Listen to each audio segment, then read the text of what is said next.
নমস্কাৰ, মোৰ এটা নতুন ব্লগত আপোনালোক সকলোকে স্বাগতম জনাইছোঁ। আশা কৰোঁ আপোনালোক সকলোৰে খবৰ ভাল। আৰু আজি ৰাতিপুৱা মোৰ আজি কাম আৰম্ভ কৰি দিলোঁ। কাম মানে কি আৰু ফুলখিনি মই প্ৰথমে ধুনীয়াকৈ পানী স্প্ৰে কৰিলোঁ। পিছফালে আহিছোঁ, ফুলি থকা গোলাপজোপাত লাগি থকা যিবোৰ মৰহি যায় ফুলবোৰ, সেইবোৰ সময়মতে কাটি দিব লাগে, নহ'লে গোলাপজোপাই কষ্ট পায় বুলি কয়। সেয়েহে মই এইখিনি কাটি ল'লোঁ।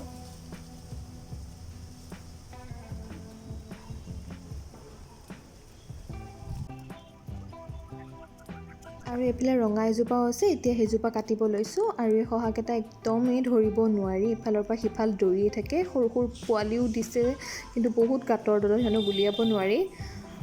আৰু এয়া দেখিছেনে, বিচায়ে নে কিবা বেলেগ পোকে কলিত শুই থাকোঁতে যদি গোলাপটো খাই দিয়ে, তেন্তে বৰ বেয়া হৈ যায় আৰু ফুলটো এনেকুৱা হৈ যায়।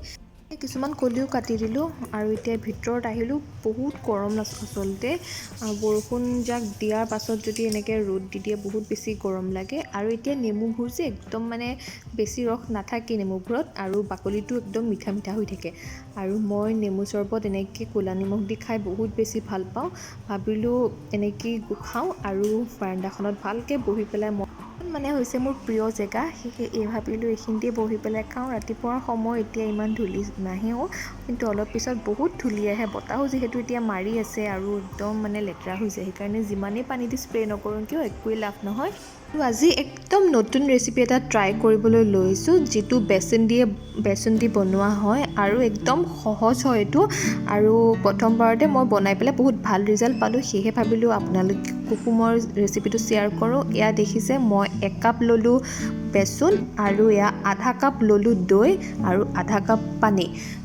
এতিয়া ভালকৈ মিক্স কৰি লৈ ছাইডত থলোঁ। আৰু এয়া বেচনখিনিত অকণমান নিমখ দিলোঁ, তাৰপিছত দিছোঁ এচামুচ চেনি, আৰু এয়া কালাৰৰ কাৰণে দিছোঁ অলপমান হালধি বেছিকৈ নিদিব, কমাই দিব। মই বনাব লৈছোঁ ঢোকলা, যিটো মই প্ৰথমবাৰৰ কাৰণে বনাইছোঁ, আৰু ৰেচিপিটো সেইকাৰণে ভাবিলোঁ আপোনালোকৰ লগত শ্বেয়াৰ কৰোঁ। আৰু এতিয়া ইয়াতে মিক্স কৰি দিছোঁ এই দৈ আৰু পানীৰ যিখিনি মই গুলি থৈছিলোঁ, সেইখিনিতে অলপকৈ দি পেলাই আপোনালোকে এটা ডাইৰেকশ্যনতে এনেকৈ ঘূৰাই যাব। কেক বনাওঁতে যিদৰে ঘূৰাই যায় তেনেকৈ ঘূৰাই যাব। আৰু খালি এইটো ফেটিব লাগে, কিন্তু কেকতকৈ বহুত কম সময় ফেটিলেই হ'ল। আৰু এইফালে মই কালাৰটো আৰু অকণ বাঢ়িবৰ কাৰণে দি দিলোঁ কাষ্টাৰ্ড। বহুতেই ধুনীয়া হৈছে। আচলতে কাষ্টাৰ্ড পাউডাৰ এনেকৈ মই দিয়া দেখা নাই, এইটো মই নিজেই দি চালোঁ কেনেকুৱানো হয়। আৰু বেটাৰখিনি দেখিলে কেকতকৈ পাতলা হ'ব লাগে, বহুত পাতলাও হ'ব নালাগে, এটা জোখত পাতলা হ'ব লাগে। এইখিনি 20 মিনিটৰ কাৰণে ঢাকি থ'লোঁ। এতিয়া 20 মিনিটৰ পিছত এইখিনিত এতিয়া দিম বেকিং পাউডাৰ দিছোঁ, পূৰা এচামুচ দিছোঁ বেকিং পাউডাৰ। আৰু এইখিনি এতিয়া সেই এটা ডাইৰেকশ্যনতে ঘূৰাই ল'লোঁ। একেবাৰে সহজ আৰু তৎক্ষণাতে হোৱা এটা হেল্ডি ব্ৰেকফাষ্ট, যিটো হৈছে ঢোকলা। খাই আপোনালোকে নিশ্চয় ভাল পাব।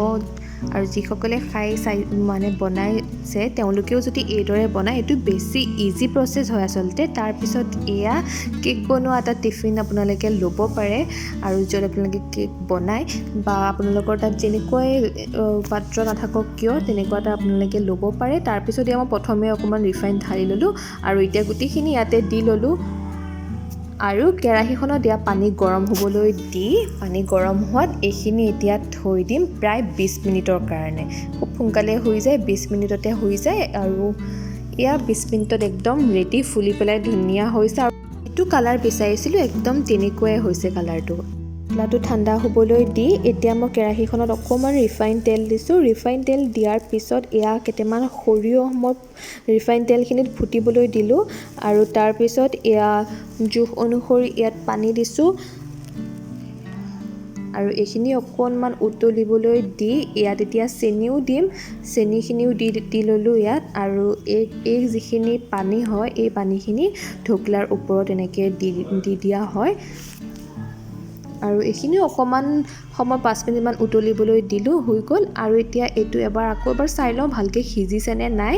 আৰু মই চাকুখন সুমিয়াই পেলাই চালোঁ, ধুনীয়াকৈ সিজিছে। আৰু এইটো উলিয়াই ল'লোঁ এতিয়া। আৰু দেখিছে পূৰা এইটো স্পঞ্জি হৈছে। ভবাৰ দৰে যেতিয়া ৰিজাল্টটো আহে, তেতিয়া মনটো বহুত বেছি ভাল লাগি যায়। আৰু একদম পূৰা স্পঞ্জি। একাপ বেচনৰ ইমান এটা ধুনীয়া ৰেচিপি তৎক্ষণাত হৈ গ'ল। এতিয়া এইখিনি আমি ধুনীয়াকৈ কাটি ল'ব লাগিব। আৰু এতিয়া এইখিনি ঢোকলা চেপত মই কাটি ল'ম। আৰু এটা কথা কৈ লওঁ, যিখিনি মই চাটনি বনাইছিলোঁ তাত চেনি দিছিলোঁ, লগতে সৰিয়হ দি পেলাই যিটো বনাইছিলোঁ তাত জলকীয়াও দিয়ে, যিটো কেঁচা জলকীয়া একদম গ্ৰীণ চিলি যিটো, সেইটো দিয়ে। আৰু সেইটোৰ বদলি মই দিছোঁ ইয়াত ধনিয়া। যিসকলে জ্বলা নাখায় তেওঁলোকে এনেদৰে ধনিয়া দি ল'ব পাৰে, তেতিয়াও খাই ভাল লাগে। আৰু যিসকলে জ্বলা অকণমান খাই ভাল পায়, তেতিয়া জ্বলা মিঠা ফ্লেভাৰটো আহে আচলতে, তেওঁলোকে গ্ৰীণ চিলিটো দিব পাৰে। আৰু ইয়াত ঢোকলা একদম ৰেডি হৈ গ'ল। খাবলৈ বহুতেই বেছি ধুনীয়া হৈছিলে। আপোনালোকেও নিশ্চয় এইদৰে বনাই, যদি আপোনালোকে একদম ন' ফেইল ৰেচিপি এইটো, আপোনালোকৰো ঢোকলাটো এইদৰেই ধুনীয়া হ'ব। আৰু নিশ্চয় এবাৰ ট্ৰাই কৰিব।